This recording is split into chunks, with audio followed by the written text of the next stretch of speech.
Today we are in a slightly more posh ice bath. So instead of our usual ghetto style, we have come to Longifit at Panampally Nagar, and we're trialing the ice bath. It's a much nicer surrounding, as you can see. So let's talk about ice baths. The reason why we've been doing these every week or so. So I've already finished my round, and because I can't talk when I'm in the water, I've put my guinea pig in there. He's the one dealing with the cold. We're doing ice baths on a regular basis these days because there's lots of health benefits. It's a workout. It's a workout on its own. So it'll make your muscles contract. It'll make your blood vessels work harder. It'll make your breathing work harder. Your heart has to work harder. So it is a stress. So basically, what we're trying to do is we're inducing a stress on the person, and that person is going to get stronger after the stress. This is what you do with exercise. This is what you do with any sort of training.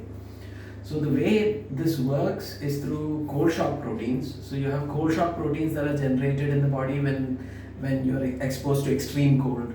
And cold shock protein is very specific to ice baths. You have heat shock proteins when you're exposed to saunas. Cold shock is for ice baths.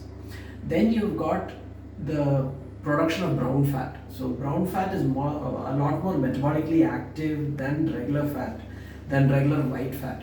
So it's got a lot more mitochondria, so it releases energy better. So white fat conversion to brown fat starts to happen when you start shivering. So when you're in an ice bath and you can trigger the shiver response, you've started doing brown fat production. The other benefit is the hormonal system. So you've got dopamine, adrenaline, noradrenaline, and all of these are stress hormones. Dopamine is a hormone of motivation, and when you're under stress, when you have noradrenaline and adrenaline working, it is pretty much like exercise. It is like inducing a stress. Now, because this is a voluntarily induced stress, so now nobody is going to submit to this if they are not willing for it. So this is voluntarily induced stress, and that's where you get the dopamine hit, which is what happens with exercise also. So you're voluntarily exercising. If you're being chased by a tiger, you're not going to enjoy it. But if you're running for the heck of running, you're going to enjoy it. So that's how this works. Then there's the mental benefits, the ability to stay calm while you're under extreme distress. That then carries over into the rest of your life. So this is what I had to speak about when it comes to ice baths. And if you've got something to add, or if you got something to add, let me know. Yeah, basically the mental resilience that you gain is what I felt is most evident. So the suffering or the hard work is what should be enjoyable, is the goal. At least the work you do should give you the dopamine hit, not the reward. So this is exactly what you feel when you do it on a regular basis. So this is, I'm sure you won't believe me, but this is kind of enjoyable now. So even though I'm suffering, but yeah. Yeah. So the first few seconds are suffering. So the Yeah. first 30 seconds are pretty bad. Yeah. And after the first 2 minutes, you're okay. Yeah. So the temperature we're using right now is around 10 to 12 degrees. So Possibly. it's much warmer than what we are used to. Yeah. So this is okay.